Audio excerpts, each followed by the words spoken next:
warahmatullahi wabarakatuh. Perkenalkan, nama saya Elvira Serlin dari Prodi Pendidikan IPS Angkatan 2019. Nah, hari ini saya dan teman-teman ingin menceritakan tentang sejarah perkembangan IPS pada kurikulum 2006.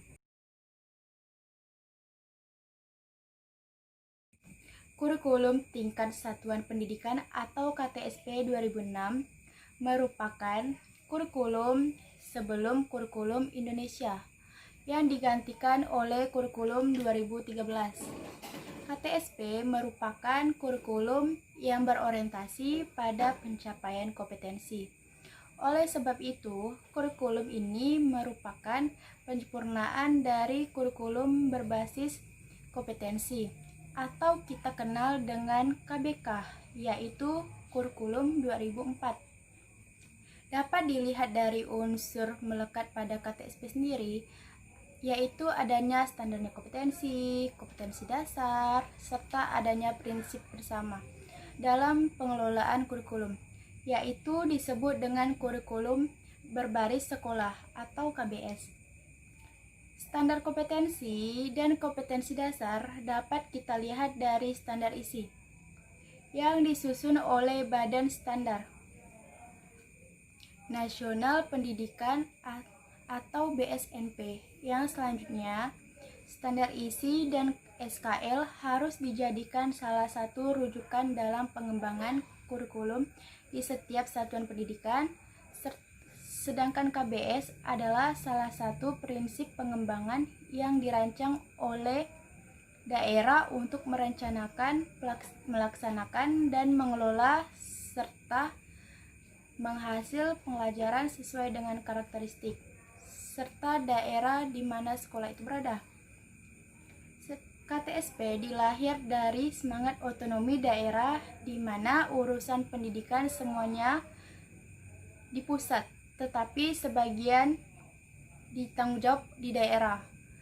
Dilihat dari pengembangan KTSP yang merupakan salah satu model kurikulum yang bersifat desentralistik. KTSP adalah sebuah kurikulum operasional pendidikan yang disusun dan dilaksanakan oleh masing-masing pendidikan. KTSP terdiri dari tujuan pendidikan, tingkat satuan, struktur, dan muatan kurikulum tingkat satuan pendidikan, kalender pendidikan, dan silabus. KTSP diberlakukan oleh Indonesia pada tahun ajaran 2006 dan 2007, menggantikan kurikulum 2004. Pemberlakuan KTSP berdasarkan pada Peraturan Menteri Nasional Nomor 24 Tahun 2006. Menurut Permendiknas tersebut, KTSP adalah kurikulum yang diterapkan pada tingkat sekolah atau satuan pendidikan, baik satuan pendidikan dasar, sekolah menengah pertama, sekolah menengah atas, atau sekolah menengah kejurusan.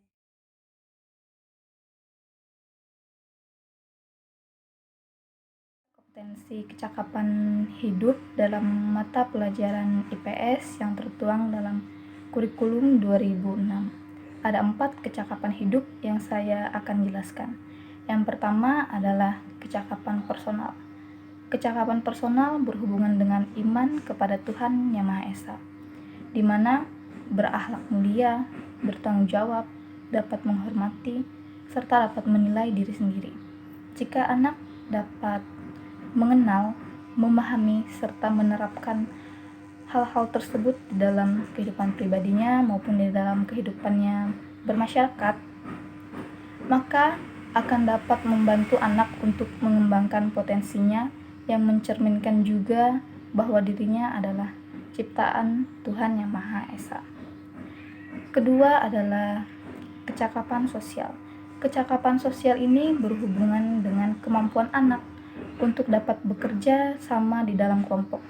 Dengan adanya kelompok, anak diajarkan untuk dapat bekerja sama, untuk dapat menghargai pendapat orang lain, serta untuk dapat melatih rasa keegoisannya. Yang ketiga adalah kecakapan intelektual. Kecakapan intelektual ini berhubungan dengan kemampuan anak di dalam bidang akademik. di mana anak dapat melihat suatu masalah secara ilmiah, dapat meneliti suatu masalah secara ilmiah, serta dapat menarik solusi secara ilmiah agar anak tidak salah dalam menentukan jawabannya mengenai suatu masalah yang ada di sekitarnya, sehingga masalah tersebut dapat diselesaikan secara benar. Yang keempat adalah kecakapan vokasi. Kecakapan vokasi ini berhubungan dengan suatu bidang atau kejuruan yang dikuasai oleh anak. Bidang atau kejuruan ini yang dikuasai oleh anak-anak ini maka akan dapat bermanfaat untuk kehidupan sosial atau dapat digunakan dalam kehidupan sosial.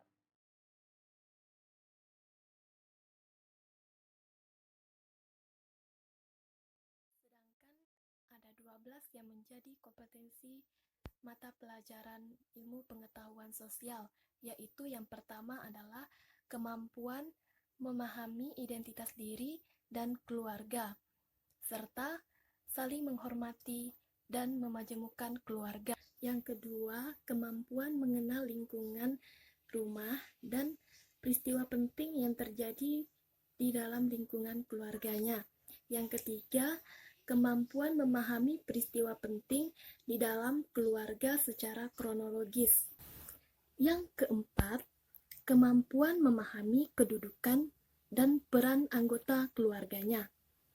Yang kelima, kemampuan mengenal lingkungan dan melaksanakan kerjasama di sekitar rumah maupun di sekolah.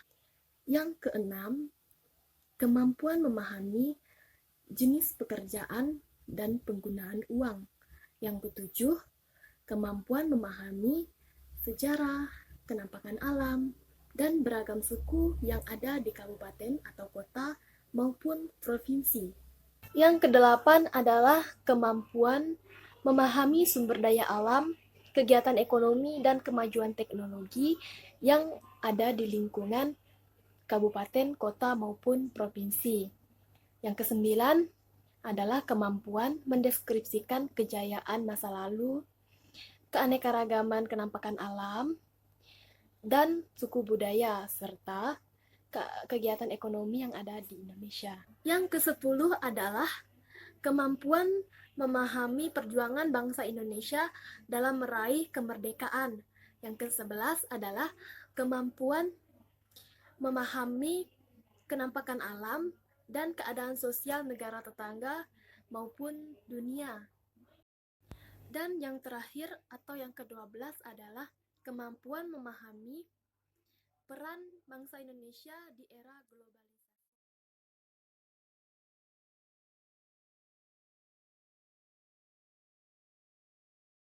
Beberapa ciri-ciri dari kurikulum IPS 2006. A. Dalam kurikulum 2006 ini dinamakan mata pelajaran IPS. B. Dalam kurikulum 2006 ini, IPS merupakan kurikulum operasional yang disusun dan masing-masing dilaksanakan oleh suatu satuan pendidikan.